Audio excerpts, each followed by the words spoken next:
तर एक महत्त्वाची बातमी समोर येते पनवेलमधून मनसेच्या योगेश चिले यांनी युतीच्या नेत्यांवरती आरोप केलाय। फॉर्म मागे घेण्यासाठी 50 ते 60 लाखांचं आमिष दाखवलं जातंय अशा स्वरूपाचा हा थेट आरोप मनसेच्या योगेश चिले यांनी केलेला आहे। युतीच्या नेत्यांवरती हा गंभीर आरोप आहे आणि एक महत्त्वाची बातमी समोर येते। गेल्या काही काळामध्ये आपण बघतोय अनेक ठिकाणी बिनविरोध असे नगरसेवक निवडून येताना पाहायला मिळतात आणि त्यातच पनवेलमधनं मनसेच्या योगेश चिलेंनी केलेला हा अतिशय गंभीर स्वरूपाचा आरोप आहे। फॉर्म मागे घेण्यासाठी तब्बल 50 ते 60 लाख रुपयांचं आमिष दिलं जातंय आणि त्यामुळेच अनेक जण आपले फॉर्म मागे घेतायत का अशी शंकाही उपस्थित केली जाते। तर मनसेच्या योगेश चिलेंनी हा प्रचंड गंभीर स्वरूपाचा आरोप केलेला आहे। भाजप आणि शिंदेंच्या शिवसेनेवर हा आरोप करण्यात आला आहे। स्वतः योगेश चिले आपल्या सोबत आहेत। योगेश चिलेजी, स्वागत आहे एनडीटीव्ही मराठीवर। काय स्वरूपाचा तुमचा आरोप आहे आणि तुम्हाला कोणी फोन केलेला होता, काय आमिष दाखवलं होतं? नाही, काल रात्रीपासून महाविकास आघाडीचे अनेक उमेदवार नॉट रिचेबल झालेले आहेत। अनेकांना घेऊन अज्ञात स्थळी जावं लागलेलं आहे। ज्या पद्धतीने पनवेलमध्ये पोरं पळवणाऱ्या टोळीपासून उमेदवारांना वाचावं लागतंय हे अत्यंत गंभीर आहे आणि लोकशाहीसाठी खूपच मारक आहे।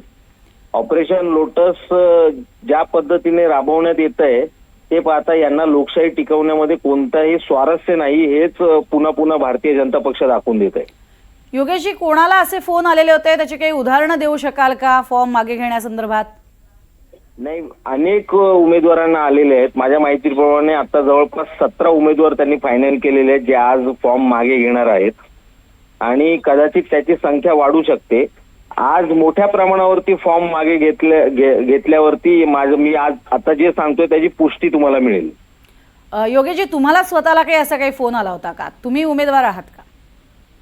नाही, मी उमेदवार नाही, परंतु माझ्या उमेदवारांना मी सोबत ठेवलेले आहे। त्यांना देखील अशा पद्धतीचे फोन येत आहेत, आत्ताही येत आहेत। परंतु ते पक्षाबरोबर एकनिष्ठ असल्यामुळे अजून तरी त्यांनी तसा काही निर्णय घेतलेला नाही। पण योगेशजी, कोण फोन करतंय? तुम्ही स्पेसिफिक नावं घेऊन सांगू शकाल का? स्पेसिफिक नावं अशी सांगता येणार नाहीत आता, कारण स्पेसिफिक नावं घ्यायची तर रेकॉर्डिंग तुम्हाला त्यांची ऐकवावी लागेल। आहेत अशा रेकॉर्डिंग, परंतु ज्या पद्धतीने हे चालू आहे तुम्ही पनवेलमध्ये अगदी कोणत्याही राजकीय क्षेत्रातील व्यक्तीला विचाराल तर त्याच्याकडून तुम्हाला ह्याच गोष्टी ऐकायला मिळतील। नक्कीच योगेशजी, धन्यवाद आमच्याशी बोललात त्यासाठी। तर योगेश चिले यांनी हा गंभीर आरोप केलेला आहे। युतीच्या नेत्यांकडनं अशा पद्धतीनं 50 ते 60 लाख रुपयांचं आमिष दाखवलं जातंय अर्ज मागे घेण्यासाठी।